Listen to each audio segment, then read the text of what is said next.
बापू जी फिर मैं वही सवाल दोहरा रहा हूँ आपसे, इतनी सब साजिश कोई करेगा तो आपके खिलाफ क्यों करेगा? बापू मतलब आसाराम बापू का दुश्मन कौन हो सकता है? मेरे खिलाफ नहीं करेगा, लेकिन मेरी इतनी जो प्रसिद्धि है और भारत की संस्कृति का पैगाम है उसको डैमेज करने के लिए तो कोई भी कर सकता है। इसमें संभावनाएं सब है। अच्छा, उसके बाद मामला रुका नहीं, ये मामला, ये विवाद हटा, उसके बाद आप अच्छा। एक दो दिन पहले आप बोलिए, आप करिए। नहीं बोलिए, आप बोलिए। आपके आश्रम पर ड्रग्स डिपार्टमेंट के लोग पहुंच गए। वो उन्होंने बोला कि दवा में एक्सपायरी डेट, मैन्युफैक्चरिंग डेट कुछ नहीं होती थी। नहीं, वो कुछ भी नहीं है। हम नेत्र बिंदु देते हैं और वो फ्री में बांटते हैं, और वो 16 डब्बियां थी जो फ्री में बांटते हैं, तो 16 बची हुई थी, वहां पड़ी थी, और कोई ड्रग में ऐसा कुछ नहीं मिला है। और जहां ये दवाइयां बनती है वहां पूरा उन्होंने चेक किया है, वहां कुछ नहीं मिला। अगर मिला होता तो ड्रग वाले केस करें। लेकिन वहां इंस्पेक्टर पहुंचे, इसको भी आप किसी साजिश का हिस्सा देखते हैं? नहीं, हम ऐसा नहीं आरोप नहीं करेंगे। इंस्पेक्टर पहुंचे ये साजिश का हिस्सा, ये नहीं हम आरोप करते। ऐसा हम आरोप लगाने में हमारा इंटरेस्ट नहीं होता। अब वो बार बार आरोप लगते हैं जो हमारे धार्मिक गुरु हैं, कई ऐसे और लोग हैं कि उनके जीवन में सादगी नहीं दिखती। अरे हमारे संपत्ति, अकूत संपत्ति, ना, ये तो ईर्ष्यापूर्ण बात है। बाकी हमारे जीवन में और साधुओं में जो सादगी है वो हम किसी का नाम नहीं ले सकते, हम किसी से वो फरियाद नहीं करते। लेकिन अभी भी आप जाके मेरे आसन को देखोगे तो मैं धरती पे सोता हूँ, अभी यहीं पास में तो है। ऐसा जहां भी मैं, चाहे किसी भक्त का बढ़िया से बढ़िया बंगला हो, मेरा आसन धरती पे होगा। मच्छर बहुत होंगे तो फिर वो बेंच पे मच्छरदानी लगाने के लिए वहां सोऊंगा, बाकी आसन नियम ये करूंगा। और मेरी जो गद्दी है, व्यासपीठ है, वहां भी कंतान के गद्दे पे में रहते हैं। ये जमीन को लेकर विवाद क्यों जुड़ जाता है? इस जमीन का एक भी जमीन को ये उपजाया हुआ है, ये जमीन हमने सरकार से खरीदी हुई है। सूरत में एक जमीन का 80 करोड़ की जमीन 8 करोड़ में बापू ने ले ली। नहीं, 80 करोड़ की उड़ा है, उछाला। वास्तव में 1993-95 जो भी हो, तो उसमें जमीन ली गई और उसमें खाइयां थी, तो स्वयं से वो जमीन जगह कम थी तो खाइयां भरी गई। अच्छा, और फिर उसकी फाइल चली तो किसी ने विवाद किया, तो फाइल चली 6 साल। तो गवर्नमेंट ने हमको जब अलॉटमेंट किया तो 6 साल के पहले जो दाम था वो, और सिटी सर्वेयर ने 2 बार इसका जांच भी किया, वो सारे फाइल में है।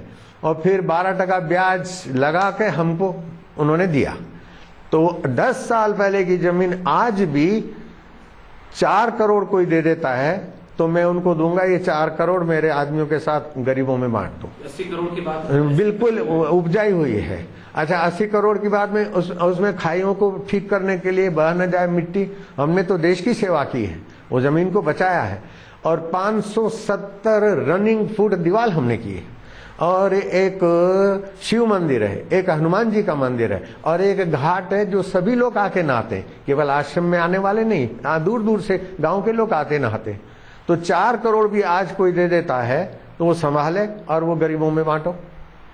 तो इस प्रकार का विवाद पैदा करना तो आसान है, तोड़ना आसान है, जोड़ना कठिन है। हम जोड़ना चाहते हैं, तोड़ना नहीं चाहते। विवाद पैदा करके समाज टूटे तो देश की शक्ति नाश होती।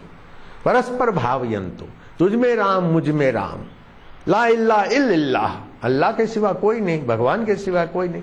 इसीलिए मेरे पास सभी पार्टी के, सभी धर्मों के, मैं पाकिस्तान में जाकर इसी ढंग से रहता हूँ और सत्संग करता हूँ।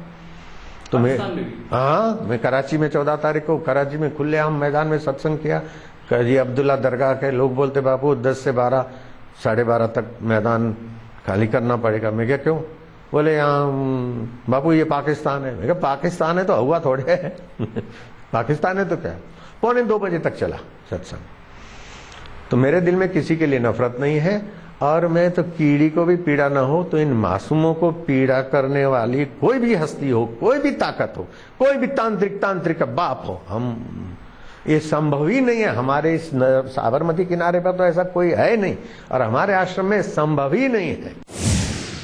अच्छा, मैं इस आरोप के बारे में आपसे आखिरी सवाल करता हूँ। हाँ जी। फर्ज कीजिए, सोचिए कि अगर मान लीजिए कल को जांच में कोई 1% चांस है कि कोई आश्रम का अनुयायी उसका नाम आ गया, तो आसाराम बापू क्या करें? मेरा जो समर्पित शिष्य है, अगर उसने किया है तो उसके बदले में मैं फांसी चढ़ता हूँ और उसको भी चढ़ाऊं।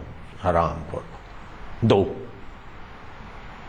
हाँ अप डाउन करने वाला हो कोई और इस प्रकार की उसकी साजिश हो, कोई कर्मचारी हो और उसकी साजिश हो, उसने किया तो वो अप डाउन करने वाला कर्मचारी घुसा हुआ वो उसका कर्म हो जाने।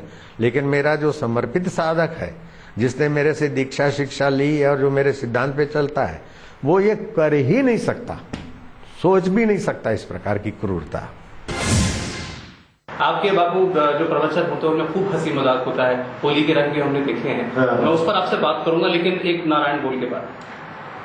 नारायण 4 बार बोला जाता है, स्थूल सूक्ष्म कारण और कारणों को सत्ता देने वाला परमेश्वर। नारायण नारायण नारायण नारायण नारायण नारायण। आप ऐसे गुरु हैं जिन्होंने आध्यात्म को बहुत बोझिल बनाया, उसमें परिहास है, हंसी है, सब कुछ है, ये कैसा मेल है?